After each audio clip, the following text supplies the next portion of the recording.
Election express की शुरुआत करते हैं। प्रदेश में लोकसभा चुनाव में बीजेपी ने मिशन 25 तय किया है, लेकिन क्या बीजेपी के दिन अच्छे नहीं चल रहे हैं? क्या बीजेपी के नए ऑफिस में हमन की जरूरत है? यह सवाल इसलिए क्योंकि अमित शाह बीमार हैं, अरुण जेटली बीमार हैं, अनंत कुमार और अटल बिहारी जी का देहांत हो गया है। कर्नाटक में बीजेपी सरकार बनाते बनाते रह गई और 3 राज्यों में चुनाव हारकर सत्ता गंवा दी। लेकिन क्या इनसे उभरने के लिए बीजेपी ने 14 सूत्री कार्यक्रम बनाया है? ये रिपोर्ट देखिए और समझिए बीजेपी में आखिर चल क्या रहा है।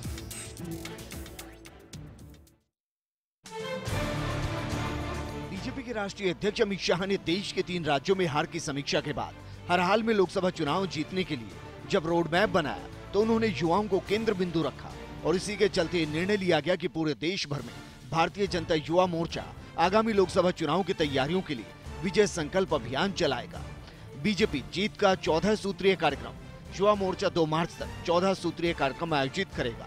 प्रदेश के युवाओं तक केंद्र की मोदी सरकार की योजनाओं को पहुंचाने का काम होगा।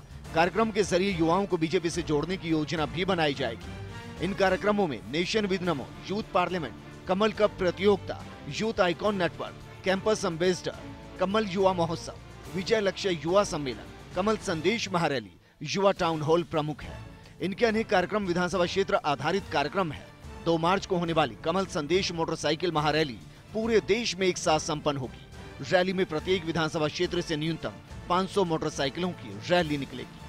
भाजयुमो के जिला अध्यक्ष महेंद्र सिंह तंवर और लोकसभा चुनाव संयोजक अचल सिंह मेड़तिया ने जानकारी देते हुए बताया कि हमने जोधपुर के विभिन्न वार्डों में इस अभियान को लेकर काम शुरू कर दिया है। जोधपुर में IT सेल भी जिस तरह से सक्रिय हुआ है, उसमें व्हाट्सएप से लेकर फेसबुक और ट्विटर से लेकर यूट्यूब तक बीजेपी के कार्यक्रमों को प्रचारित किया जा रहा है और आगे भी लोगों को जोड़ने का काम किया जा रहा है। पार्टी ने युवा मोर्चा को आगामी लोकसभा चुनाव तक प्रमुख रूप से 14 कार्यक्रम दिए हैं।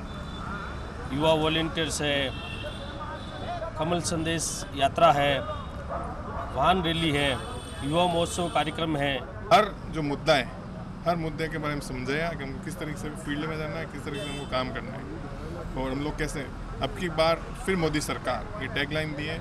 और जहाँ तक जब मजबूत सरकार आपको चाहिए तो मजबूत के लिए तो हमको प्रधानमंत्री नरेंद्र मोदी मजबूती दे सकता है। कांग्रेस के वगैरह ट्वीट आते हैं तो उनका जवाब भी हम देते हैं और जो उनके पॉइंट्स हम पकड़ के वापस उनका जवाब भी हम आगे वैसे उनको देते हैं कि उन्होंने इस पॉइंट का ये जवाब है।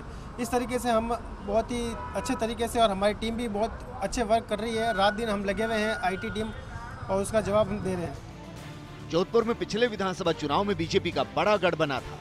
10 में से 9 सीटें बीजेपी को मिली थी और जोधपुर संभाग की 4 लोकसभा सीटों पर भी बीजेपी का कब्जा था। मगर पिछले विधानसभा चुनाव में कांग्रेस को 7 सीटें मिली और 1 सीट निर्दलीय के खाते में जाने से बीजेपी को 2 सीटों पर ही संतोष करना पड़ा। इस करारे जवाब के बाद अब बीजेपी लोकसभा चुनाव को लेकर फिर से उठ खड़ी हुई है, जिसमें हाल ही में दिल्ली में हुई बैठक में दिया गया मूल मंत्र काफी अहम काम करेगा। 14 कार्यक्रम जो है युवा मोर्चा की टीम को दिए गए हैं और जिस तरीके से मार्च तक ये स्थिति इतनी मजबूत कर लेंगे कि कहीं ना कहीं कांग्रेस के लिए बड़ी चुनौती है, क्योंकि IT सेल जो है उसको सक्रिय कर दिया गया। ट्विटर का जवाब हो, फेसबुक का और व्हाट्सएप पे ये जो जवाब देने के लिए योद्धाओं की टीम जो है वो तैयार होनी शुरू हो गई है। और ऐसा हो भी सकता है कि कांग्रेस को कहीं ना कहीं ऐसी ही टीम मुकाबले में सामने खड़ी करनी पड़े। मौनी सिंह गहलोत के साथ Rajiv Gaur, first India news. जो